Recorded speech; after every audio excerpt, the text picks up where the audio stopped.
Why would I choose you when I can have him and still keep you around? She laughed, so I blocked her, vanished, and moved on. Now even her mom begs me to take her back. Hey, viewers. Before we move on to the video, please make sure to subscribe to the channel and hit the like button if you want to see more stories like this. Thanks. I used to think love was about sticking through the hard parts, pushing past discomfort, trusting even when things didn't feel right. I used to tell myself that loyalty mattered more than pride, that if you really loved someone, you didn't walk away just because things got messy. Turns out, that kind of love only works when both people are playing the same game. I met Rachel 3 years ago at a local networking event. I wasn't even planning to go. I'm not exactly the social type. I work in IT. I'm quiet, laid back, and tend to stay in my own lane. But a friend dragged me along, and that's where I met her. She was magnetic. Loud in a way I wasn't used to. Effortlessly charming. Always in the center of the room, laughing like the world owed her joy. I was stunned she even noticed me.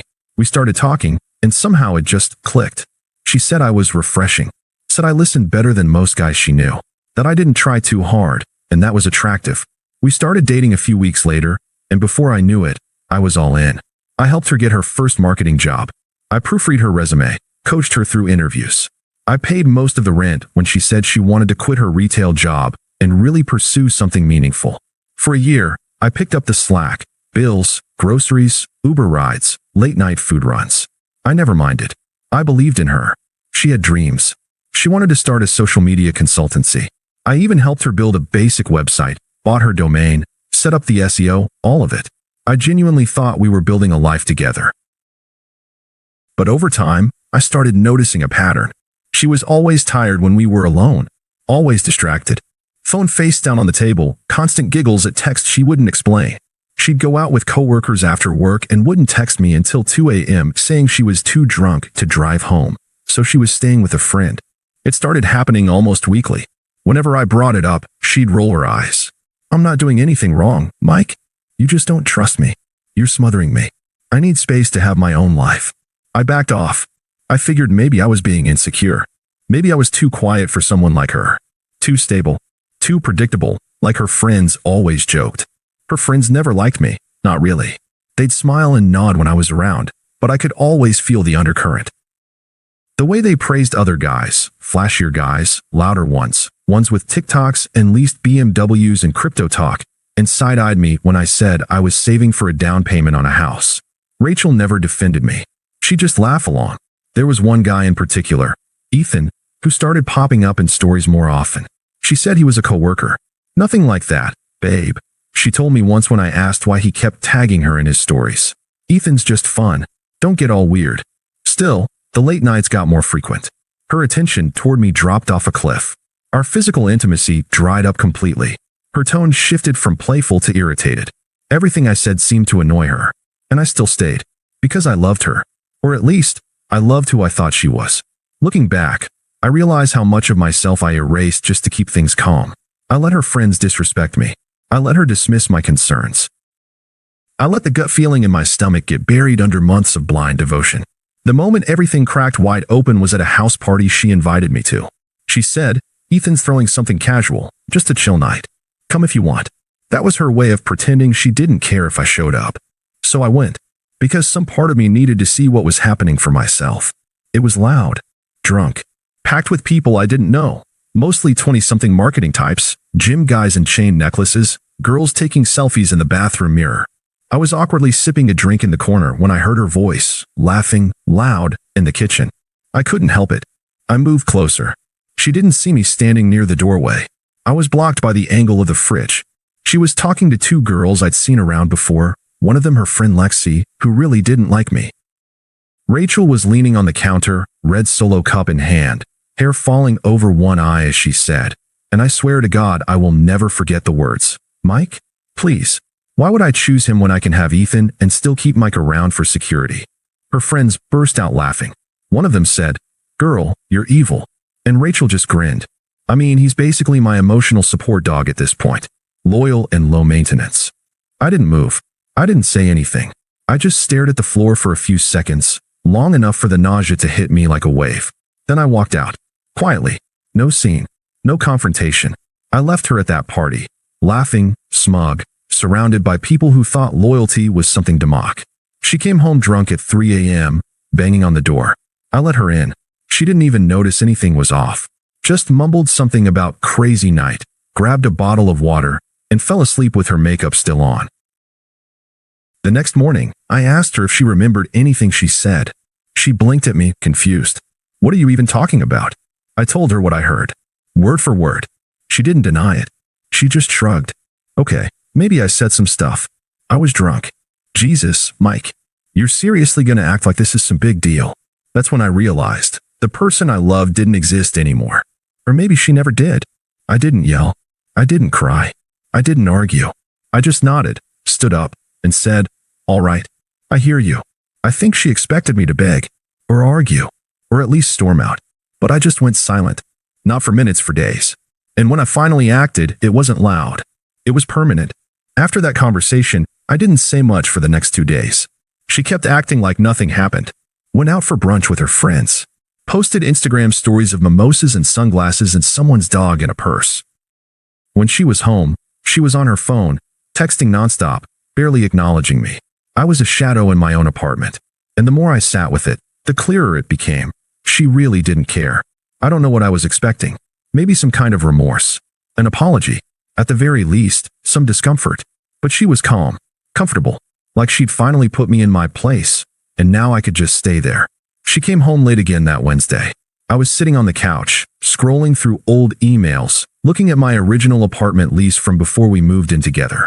She tossed her keys on the counter and said, "I swear, Ethan's boss is such a dick. We were at work till 9, and he still made us stay for a debrief." I didn't say anything. She kicked off her shoes, walked past me, then doubled back when she realized I hadn't responded. "Okay, what's this weird vibe? Are you still mad about the party?" Seriously, I looked up at her.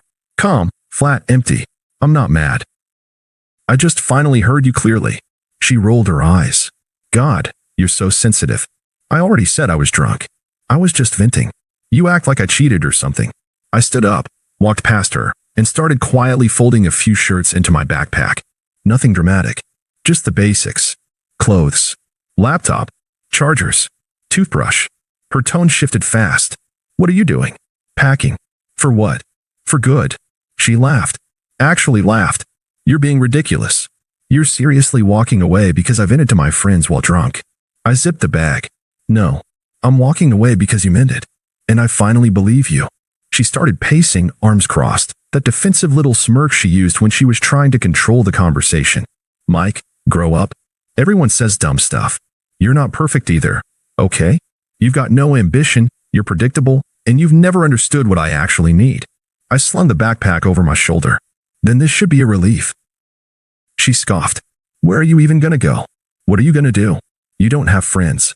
You don't do anything. You're boring." I opened the door, stepped into the hallway. Maybe, but I'd rather be boring alone than disrespected in my own home. And with that, I left. No yelling, no begging, no last look. Just gone. I stayed in a cheap hotel for the first few nights. Then I found a short-term lease about 40 minutes away in a smaller town. It wasn't much, one bedroom, old kitchen, creaky floorboards, but it was mine. Peaceful, silent. I blocked her number, deleted all our shared accounts, changed every password, removed myself from the lease, called the landlord and told him I'd forfeit the deposit. I didn't care. I just wanted clean lines. She didn't contact me right away. I think she thought I'd come crawling back.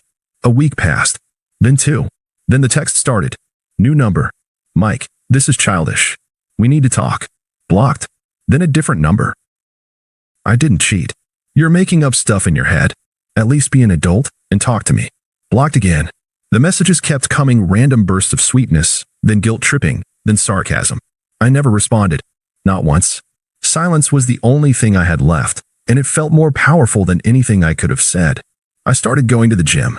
Not for revenge. Not to show her. Just because I needed something to do with all that energy that used to go into loving someone who didn't care. I reconnected with my brother. Took on extra freelance projects. I stopped trying to fix things that weren't mine to fix. I stopped explaining myself to people who would only twist my words. I started sleeping through the night again. And slowly, almost without realizing it, I stopped thinking about her. 3 months later, a friend I hadn't heard from in a while sent me a screenshot. It was from Rachel's Instagram story. A blurry photo of a drink, some sad caption like, "Never trust people who pretend to care." Another one showed her sitting on a couch alone, wine glass in hand. The vibe was off, empty, performed. The friend added, "She and Ethan aren't a thing anymore. He's seeing someone else. Just thought you should know." I didn't respond. I just archived the message. I wasn't surprised. Ethan was always that guy, fun, flirty, slippery. The kind who plays the game well enough to make you think he'll stay. But he never does. Rachel thought she could juggle me and him forever. She thought I'd be her emotional backup generator, always there when things failed. But I cut the cord. Quietly. Fully. And that silence? It started echoing in her life. I could feel it. After I left, I went completely off the radar. No social media. No texts. I blocked her on everything: phone, Instagram, Facebook, even Spotify. I didn't want her seeing what I was listening to. That's how far I took it. Total blackout. And you know what? The silence was hard at first. There were mornings when I'd wake up and instinctively reach for my phone to check if she had texted me something funny. I'd go to make coffee and catch myself grabbing a mug for her too. Little habits that took time to unlearn. Grief doesn't just come from death, sometimes it comes from realizing someone you loved never actually loved you. But the longer I stayed quiet, the more clarity I had. And the more I looked back, the more I saw all the moments I had overlooked. Like the time she told me her friend, Ethan, was giving her a ride home after a work happy hour, but she didn't get home until 2:30 a.m. and smelled like his cologne. Or when she asked me to transfer her half of the rent because she forgot to budget for it, while posting photos of new clothes she just bought. Or how I always ended up holding the camera for her perfect little Instagram life, while being cropped out of every frame. I poured myself into healing. No rebounds. No glow up to post online. Just slow, steady work. Gym 3 times a week. More hours at work. Long walks. Podcasts about accountability. Journaling. Real journaling. The kind where you have to admit hard things like, "I let someone walk over me because I was scared to be alone." Eventually, I stopped looking at the door. Stopped wondering if she'd change. I wasn't angry anymore. I was just done. That's when karma caught up with her. It started small.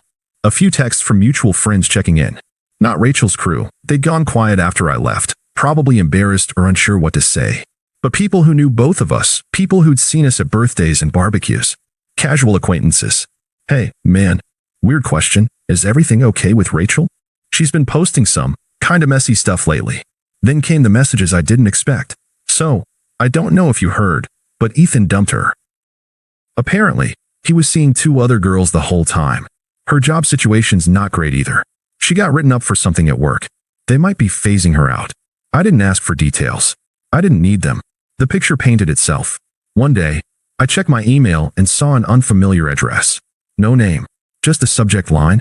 "Please read this." I clicked it. It was from her. The email was long, rambling, disjointed. Half apology, half guilt trip. She wrote about how she got caught up in stupid stuff, and how I always made her feel safe, and how she didn't realize what she had until it was gone. She wrote, "I miss how calm you were, how you never yelled, never played games. I don't know why I pushed that away. I'm not proud of what I did." And then, the kicker, Ethan was never serious about me.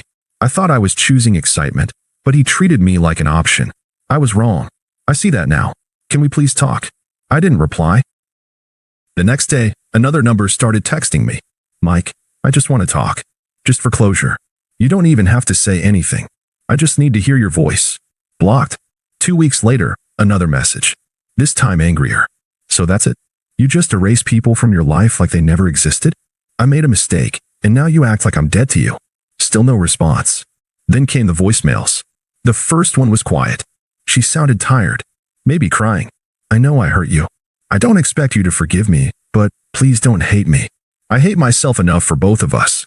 The next one, 2 days later, was bitter. "You're being so cold. I thought you were supposed to be the good guy. Guess not." I didn't listen to the rest. Just deleted it. The final one was full-on rage. "You're a coward. You're pathetic. You think ignoring me makes you better than me? You were boring and I settled for you, and now you're acting like you're above me? F***KU, Mike." That one told me everything I needed to know. There was never remorse. Just regret that I wasn't still available to absorb her chaos. Then something happened I really didn't expect. Her mother called me. When Rachel's number showed up on my phone again, I blocked it like the rest. But then, I got a call from a number I did recognize, her mom's. I stared at the screen for a second. I hadn't spoken to her since the time Rachel asked me to help her set up a surprise birthday dinner. Back when her mom used to call me the only real man she ever brought around. I let it go to voicemail. Hi, Mike. I know this is probably awkward, but Rachel's not doing well. I'm not trying to guilt you. She's hurting. And I think she regrets how things went. She talks about you all the time. Could you maybe talk to her?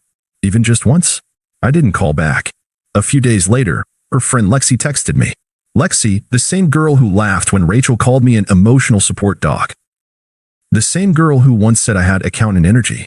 Hey Mike, I know we didn't really talk much back then, but Ratch is in a rough place. I think she finally gets it. You were good to her. We all see it now. Just thought you should know. I wanted to reply. Now you see it? But I didn't. I blocked her instead. That opened the floodgates. One of Rachel's old coworkers DM'd me on Instagram. You don't know me, but I worked with Rachel. She talks about you like you're the one who got away. Not trying to overstep, but she's been different lately. Quieter. More grounded. Maybe she's finally grown up. And then Rachel tried again. Another new number. Another long message. You don't even have to forgive me. I just want to sit down and tell you what really happened. What I was going through. Please, Mike. I need you to hear it from me. She started showing up on my suggested accounts again. I blocked her, but she kept making new profiles. Always some slight variation of her name. Rachel__X. Rachel.new. Rachel__. Each one posting vague quotes like, sometimes we don't realize what matters until we've destroyed it. The right person, wrong timing. The worst heartbreak of all. She was performing grief like it was art. Then one day, she showed up. At my apartment. I heard the buzzer go off and checked the camera feed. It was her standing there in a hoodie, no makeup, hair tied back. She looked small. Tired. I didn't answer. She buzzed again. And again. I watched the screen and didn't move. Eventually, she gave up. I heard the building door close. Later that night, I saw a piece of paper slid under my door. It was a letter. Handwritten. Messy. The ink smudged in some spots. You always saw the good in me, even when I didn't. I took that for granted. I was selfish, scared, and stupid. I thought Ethan would make me feel alive. He made me feel disposable. I know I don't deserve a second chance, but I'd give anything to be in the same room with you again, even just as a friend. I folded it neatly, put it in a drawer, and never touched it again. Her final message came 3 days later. A voicemail. Her voice was raw. No filters. No act. I can't believe you're doing this. I was there for you when you were broke and weird and quiet. I made you cool.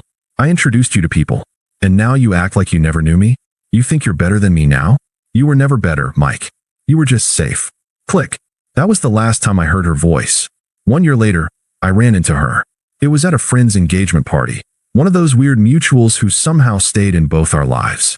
I wasn't going to go, but my girlfriend convinced me. Yeah, girlfriend. Real, stable, honest. A nurse. No games.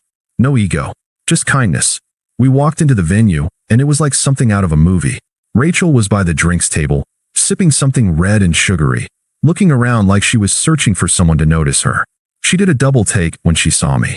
Her mouth fell open for just a second, and then she plastered on that fake little smile I used to fall for. Mike, wow, you look different. I nodded politely. My girlfriend slid her hand into mine. Hey, I said cool, calm. Didn't expect to see you here. She glanced at my girlfriend, then back at me. So, how have you been? Good. Really good. There was a pause. She was scanning me like she didn't understand what she was looking at. You look happy, she said quietly. I am. She forced a laugh, trying to lighten the air. Remember when we used to talk about getting married one day? Crazy, right? I smiled. Not at the memory, at how far I'd come from that version of myself. Yeah, I remember. I also remember you saying you didn't need to choose between me and someone else. That you could have him and keep me around. For security. Her smile faltered. Mike, I was drunk. I was stupid. You know I didn't mean, you did. And that's okay. You made your choice. I'm just not the man you thought I was. Not anymore. She looked like she wanted to cry. Or scream. Or both. Can we maybe talk? Just the two of us. Catch up. Start over. I shook my head gently. There's nothing to start. That version of me, the one who waited around for scraps, the one who let your friends mock him, the one who kept giving even when you stopped caring, he doesn't exist anymore. She swallowed. Looked away. You're really not ever going to forgive me, are you? I shrugged. It's not about forgiveness. It's about peace. And I have it now. You don't. I turned and walked away. My girlfriend met me near the dance floor, wrapping her arms around my shoulder. As we laughed and swayed to the music, I glanced back once. Rachel stood alone by the drink table, just like she used to leave me. Only now, no one was coming to pick her up. Thanks for watching. Make sure to subscribe to the channel and hit the like button.